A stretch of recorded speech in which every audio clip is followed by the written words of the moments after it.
बहुत खुशी का दिन है कि इस आश्रम फ्लाईओवर एक्सटेंशन का उद्घाटन किया जा रहा है और ये जनता के लिए खोला जा रहा है। पहले घंटों घंटों तक इतने लंबे लंबे ट्रैफिक जैम होते थे, खासकर सुबह और शाम को ऑफिस आवर्स में।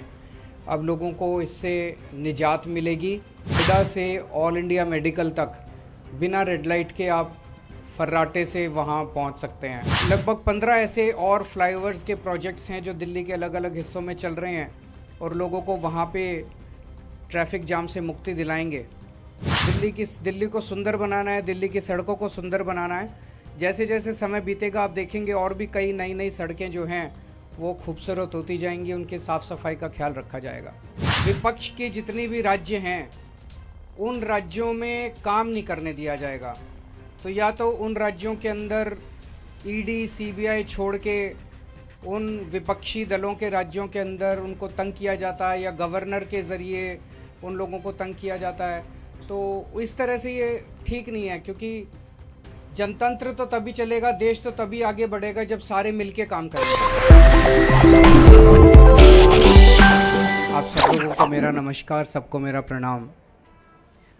आज बहुत खुशी का दिन है कि इस आश्रम फ्लाईओवर एक्सटेंशन का उद्घाटन किया जा रहा है और ये जनता के लिए खोला जा रहा है। आश्रम फ्लाईओवर से डीएनडी तक का ये एक्सटेंशन, जो अब पहले घंटों घंटों तक इतने लंबे लंबे ट्रैफिक जैम होते थे, खासकर सुबह और शाम को ऑफिस आवर्स में, अब लोगों को इससे निजात मिलेगी। और जैसा अभी इंजीनियर साहब ने बताया कि 3 रेड लाइट से फ्री हो जाएंगे और एक तरह से अब नोएडा से ऑल इंडिया मेडिकल तक बिना रेड लाइट के आप फर्राटे से वहाँ पहुँच सकते हैं। तो दिल्ली के लोगों को मैं बहुत बहुत बधाई देना चाहता हूँ। लोगों को थोड़ी तकलीफ़ तो हुई इस दौरान, क्योंकि काफ़ी आज जब ये कंस्ट्रक्शन चल रहा था तो ट्रैफिक की काफ़ी प्रॉब्लम हो रही थी। लेकिन जब भी कोई अच्छा काम होता है थोड़ी तकलीफ़ तो उठानी पड़ती है। उस जो तकलीफ़ हुई लोगों को उसका मुझे खेद है, और लेकिन अब मैं समझता हूँ कि इससे लोगों को काफ़ी फ़ायदा होगा। पीडब्ल्यूडी के सभी इंजीनियर्स को मैं बहुत बहुत बधाई देना चाहता हूँ, जिनकी वजह से ये जल्दी से जल्दी, जैसा भी इन्होंने बताया कि किसी को यकीन नहीं हो रहा था कि 45 से 60 दिन में हम कंप्लीट कर लेंगे, लेकिन कंप्लीट करके दिखाया। अभी 2-4 छोटी छोटी चीज़ें बाकी हैं। जैसा बताया गया कि हाई टेंशन वायर एक है, तो कुछ दिन तक अभी इस पर लाइट व्हीकल्स चलेंगे। जब वो हाई टेंशन वायर हटा दी जाए, वो उसका वो हो जाएगा, तो दूसरे व्हीकल्स को भी अनुमति दे दी जाएगी। ये 1425 मीटर लंबा फ्लाईओवर है। दिल्ली के अंदर जब से हमारी सरकार बनी है, दिल्ली के इंफ्रास्ट्रक्चर को, खासकर ट्रांसपोर्ट और रोड इंफ्रास्ट्रक्चर को इम्प्रूव करने के लिए रात दिन मेहनत कर रहे हैं।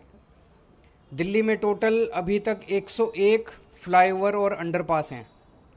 उसमें से लगभग 27 फ्लाईओवर और अंडरपास पिछले 7 साल में हमारी सरकार के दौरान बने हैं। तो हमारे से पहले 65 साल में 74 बने थे और हमारे टाइम में 27 बने हैं। अभी आने वाले दिनों में 15 बड़े बड़े फ्लाईओवर या फ्लाईओवर के एक्सटेंशन या डबलिंग ऑफ फ्लाईओवर, इस तरह से 15 और बड़े बड़े प्रोजेक्ट्स पाइपलाइन में हैं। जैसे पंजाबी बाग में 6 लेन फ्लाईओवर बनाया जा रहा है, जो कि उम्मीद है 31 दिसंबर इसी साल कंप्लीट कर लिया जाएगा। सराय काले खां पे आप देखोगे एक डबलिंग चल रही है, वो 31 जुलाई तक कंप्लीट हो जाएगा। आनंद विहार के पास रोड नंबर 56 में कंस्ट्रक्शन चल रही है फ्लाईओवर की, वो 31 अगस्त तक कंप्लीट हो जाएगा। मंगल पांडे मार्ग फ्लाईओवर, गगन सिनेमा पे एक फ्लाईओवर बनाया जा रहा है।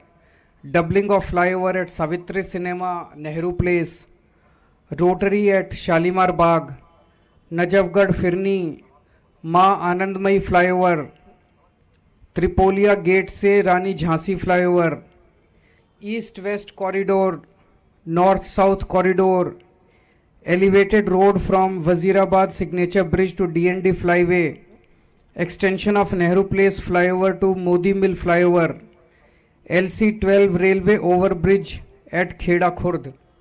सो ये लगभग 15 ऐसे और फ्लाईओवर्स के प्रोजेक्ट्स हैं जो दिल्ली के अलग अलग हिस्सों में चल रहे हैं और लोगों को वहाँ पे ट्रैफिक जाम से मुक्ति दिलाएंगे। इसके अलावा दिल्ली की सड़कों को खूबसूरत करने का मैंने जैसे अभी कुछ दिन पहले अनाउंस किया था कि दिल्ली की सड़कें जो हैं उनको ब्यूटीफाई करने का, उनकी रोज़ सफाई हो, उनकी रोज़ धुलाई हो, मैकेनिकल सकिंग मशीन से वहाँ पे मिट्टी हटाई जाए। ये सारी चीज़ें पाइपलाइन में हैं और ये जल्दी इनकी शुरुआत होगी कि पूरी दिल्ली की कम से कम पहले फ़ेज़ में हम दिल्ली की जो पीडब्ल्यूडी की रोड्स हैं 60 फुट से चौड़ी सड़कें जितनी हैं लगभग 1480 किलोमीटर, उनको हम पहले फ़ेज़ में उनकी सफाई का काम करेंगे। और ब्यूटिफिकेशन का आप देखेंगे आजकल पूरी दिल्ली में जब आप घूमते हैं कई जगह अब ऐसी हो गई है जहाँ पे दिल्ली की सड़कें बहुत सुंदर दिखने लग गई हैं। कई जगह फूल पत्तियाँ दिख रही हैं, कई जगह अच्छी अच्छी लाइट्स दिख रही हैं। रात को अगर आप एक राउंड लें तो कई जगह काम शुरू हो गया है। अब इसको पूरी दिल्ली के अंदर अपने को दिल्ली को सुंदर बनाना है, दिल्ली की सड़कों को सुंदर बनाना है। जैसे जैसे समय बीतेगा आप देखेंगे और भी कई नई नई सड़कें जो हैं वो खूबसूरत होती जाएंगी, उनकी साफ़ सफाई का ख्याल रखा जाएगा। अगर मीडिया के कोई एक दो क्वेश्चंस हैं तो इससे कुछ अलग सवाल है इसी से पूछ लो आज, बाकी तो मैं आपसे लोगों से मिलता ही रहता हूँ। सर, वो राबड़ी देवी के घर पे छापा चल रहा है, सीबीआई का बताया जा रहा है। वो गलत है। इस तरह से सभी विपक्ष के लोगों के ऊपर छापे मारना, उनको प्रताड़ित करना सही नहीं है। सर, कल ही आप लोगों ने चिट्ठी लिखी थी कम से कम 8 से 9 विपक्ष के नेताओं ने, उसके बाद आज छापा, क्या उससे जोड़कर दिख रहे हैं इस मामले को? उससे जोड़ के भी हो सकता है, क्योंकि जिस तरह से मैंने कल इसके ऊपर बोला भी था कि जिस तरह से एक ये ट्रेंड बनता जा रहा है कि विपक्ष के जितने भी राज्य हैं उन राज्यों में काम नहीं करने दिया जाएगा। तो या तो उन राज्यों के अंदर ईडी सीबीआई छोड़ के उन विपक्षी दलों के राज्यों के अंदर उनको तंग किया जाता है, या गवर्नर के ज़रिए उन लोगों को तंग किया जाता है। तो इस तरह से ये ठीक नहीं है, क्योंकि जनतंत्र तो तभी चलेगा, देश तो तभी आगे बढ़ेगा जब सारे मिलके काम करेंगे।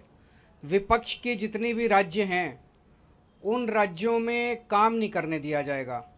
तो या तो उन राज्यों के अंदर ईडी सीबीआई छोड़ के उन विपक्षी दलों के राज्यों के अंदर उनको तंग किया जाता है, या गवर्नर के ज़रिए उन लोगों को तंग किया जाता है। तो इस तरह से ये ठीक नहीं है, क्योंकि जनतंत्र तो तभी चलेगा, देश तो तभी आगे बढ़ेगा जब सारे मिलके काम करेंगे।